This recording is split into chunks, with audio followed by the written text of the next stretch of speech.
Šaukštas proto. Iš asmeninio dienoraščio 2000 kažkelintų metų kovo 15.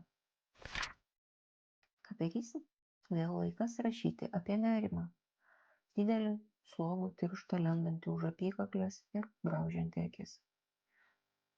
Esame įpratę nemėgti nerimo, nors to jis nei kiek nenusipelnė. Jis piktas tik tada, kai mes jo neklausome. Nieko, visiškai nieko nevyksta be reikalo mūsų per tūkstančius metų optimizuotoje galvoje. Nerimas verčia veikti, ieškoti, sužinoti, o pakeliui dar ir prisipažinti, kad nieko nežinome. Ir galiausiai pasimatuoti mintį, o kas, jeigu tai, ko nežinau, man įkas. Tai čia blogo. Ar realistiška galvoti, kad visada žinosim viską, ar realiau galvoti, kad niekada nežinosim visko, bet visko niekada ir nereikės žinoti. Reikės ir sužinosim.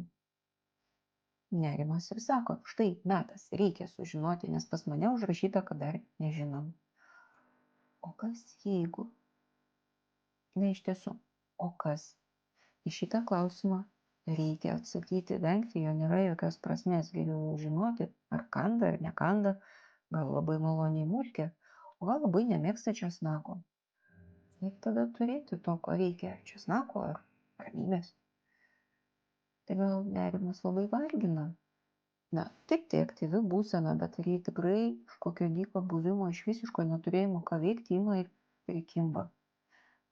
Mes galvojam, kad yra pasirinkimas nerimą ignoruoti ir būti ramiai, o nerimas tą regimybę ima ir griauna. Jei savo nerimo laiku ir atidžiai klausytume, pokalbis truktų žymiai trumpiau. Bet jei stūmėme, barame, kontroliuojame, bandome išspirti už durų, tai kas jam belieka?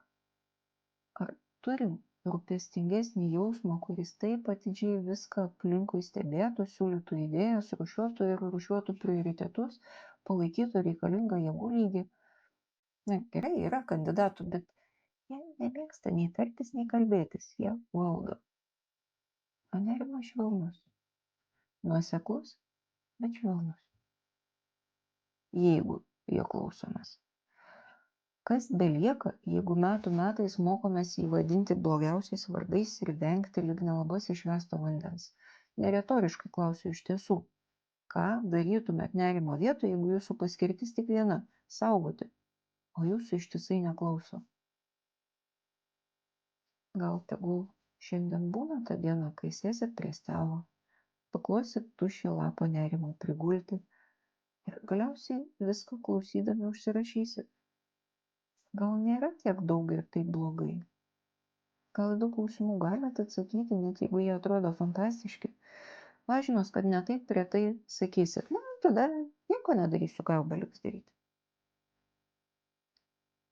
Kartais užtenka ir tokio atsakymo, kad raukšlės nerimo kaktoje atsipalaiduotų. Nestumkim nerimo už durų, ne per daug draugų ir taip galvoje yra.